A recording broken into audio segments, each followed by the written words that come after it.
Je vais passer à mon quatrième. Vas-y.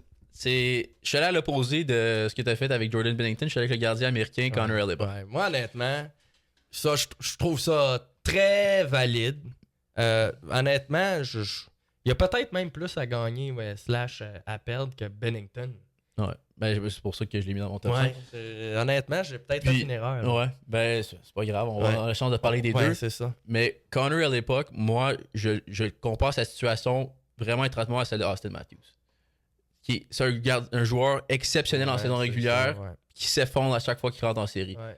Pas Jordan Bennington, Connor Hellebuyck, lors des dernières séries éliminatoires, C'est atroce, là. atroce. Écoute, on se demandait, ce gars-là gagnait le Vézina, je pense. Ouais, il a gagné le Vézina, puis on se il a demandait. gagné le Hart. Il n'a pas gagné le Hart, il était dans le. Il était finaliste. Ouais, le Hart, c'est McKinnon, je pense. Il était finaliste. Puis on se demandait si ce gars-là, on pouvait le renvoyer on pouvait le renvoyer devant le filet pour le match. Il y avait des conversations pour mettre Eric Comrie dans exactement. Tu as gardé qu'il a gagné le Vézina. Ben oui. C'est un contraste énorme. Exactement. Fait qu'il y a quelque chose dans sa tête dans les grands matchs qui fonctionne pas. Ouais. Puis là, il a la chance. Ils l'ont remis dans le filet olympique.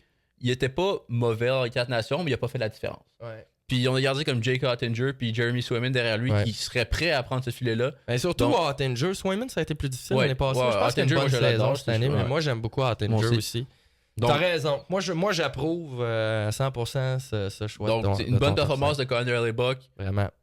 Le met clairement comme premier gardien de but des États-Unis. Ouais. Booste sa confiance pour les séries éliminatoires avec Winnipeg. Ça va toujours lui prendre une bonne performance de série, par contre. T'sais, il réussira pas à changer la perception publique de lui. Ben, je suis pas d'accord. D'un coup, moi, je pense qu'on va se dire, OK, mais il a bien fait aux Jeux Olympiques contre le Canada. Ouais. Puis il performe vraiment blanc. bien. Ouais. Mais moi, je pense qu'on va toujours avoir des doutes en série. Tant qu'il l'a pas fait. Même, on va se dire, hey, c'était bon aux Jeux Olympiques. Ouais. Mais mon Dieu, peux-tu faire Fais-le ça? Fais-le quand tu as une défense et t'as pas Jacob Stevens sur ta troisième paire. Fais-le avec les Jets. Non, je comprends ce que tu veux dire. Mais t'as raison qu'il y a énormément à gagner. Puis il y a énormément à perdre. Ben oui. Mettons que ça va pas bien. S'il est performant dans ce tournoi-là, il perd. C'est fini. Puis il y a rien. C'est Jake Ottinger. Puis je te dis, il y a rien qu'il peut faire pour regagner son spot parce que il va performer, il va super bien en saison régulière encore.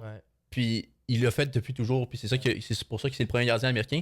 Il n'y a rien qui peut faire de plus que ça pour reprendre ce filet-là. Donc s'il perd ce filet-là, Jake Ottinger le prend, puis il performe adéquatement au minimum, c'est plus son filet.